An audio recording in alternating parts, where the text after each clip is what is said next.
New reporting from Jennifer Epstein over at Bloomberg News reveals what they describe as a tightrope that Vice President Biden is apparently walking between wooing those incalcitrant progressives who supported Bernie Sanders and are unimpressed with him and keeping Wall Street happy, from which he, of course, needs to raise lots of money. Yeah, so this is what they talk about here is how Biden is in a particularly tight bind because unlike Hillary, he has even less access to big cash than she did. She had a much bigger fundraising apparatus. And of course, Bill Clinton and the Clinton Foundation, so much right. built up. And not a pandemic. Not a pandemic, by the way. So Biden is walking a tightrope, she writes. He desperately needs to raise money from Wall Street and other centers of wealth and power. And he's promised donors that their standard of living won't change if in the White House. But he also fears a repeat of 2016, when progressives felt ignored by the nominee Hillary Clinton and stayed away on Election Day, which may have contributed to Donald Trump's victory. But as they write within there, I mean, that's not news to anybody here. At the very same time, though, what did they leak last week? Larry Summers is one of the people who's advising them on the crisis. Jared Bernstein, who I think we've had on this show, says, no, don't worry, it'll be a more progressive one. Ted Kaufman, who's I think the person who replaced him in the Senate, he's a very close advisor to the Biden campaign, says, do you really think that his heart is not with working people and with Goldman Sachs? But the question is... Senator from MBNA. But that's the thing is, your heart can be wherever you want it to be. Right. On policy, what do you actually do? If you default to Senator from MBNA, if you default to Larry Summers, if you default to the entire team of people who he's bringing in who worked in the Obama administration, we know that they actually prefer the bottom line of Goldman Sachs to their own, to working people.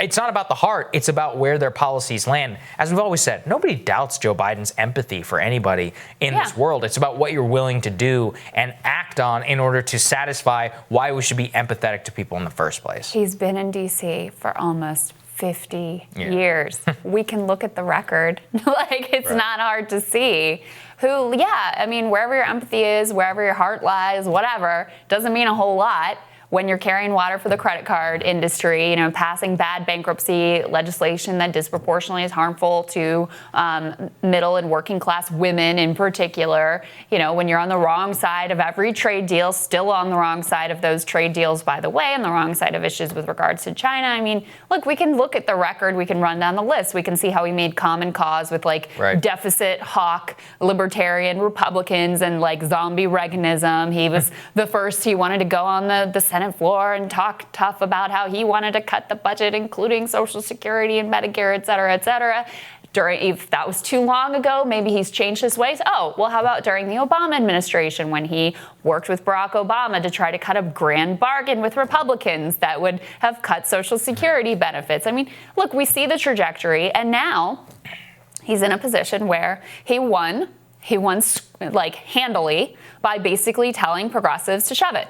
Right. So he doesn't feel like he needs them. He doesn't feel like he owes them anything for his win because he did not depend on them. He ran squarely against them, aggressively against them, even adopting a lot of corporate and Republican talking points to quash ideas like Medicare for All and the Green New Deal. That's not going to change. And these progressive groups, it's great. Yes, protest, be upset about Larry Summers, et cetera. But where is one personnel commitment to someone from the progressive or Bernie Sanders wing of the party? I don't see one. Where is one real policy commitment that, is meaningful that we actually would believe that he would be committed to for the left? I don't see any of that. I mean, we saw the vice presidential list that he put out there in terms of it had people like Chris Dodd, it has his former counsel. I mean, these are the people who are advising the vetting committee on. I mean, none of them were, like you said, were people from the progressive left. And if I had to guess, I think that his heart is probably far more sympathetic to Bernie Sanders and the progressive wing of the party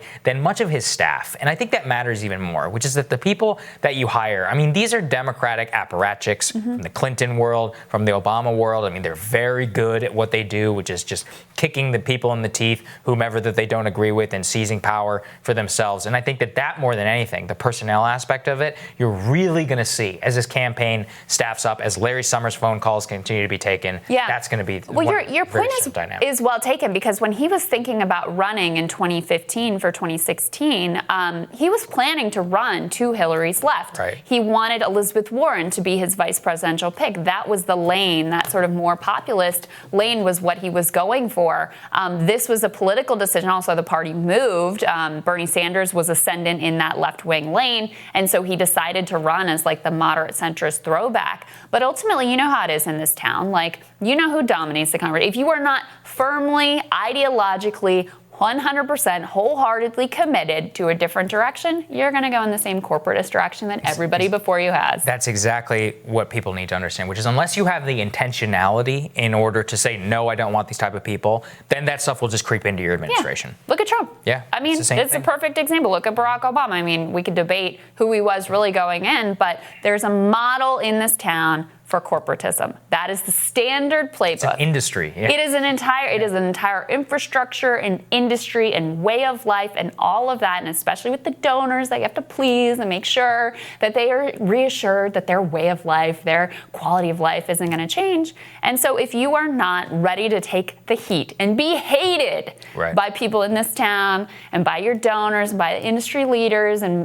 villainized and all that, if you're not willing to do that, forget it. It's going to be the same old, same old.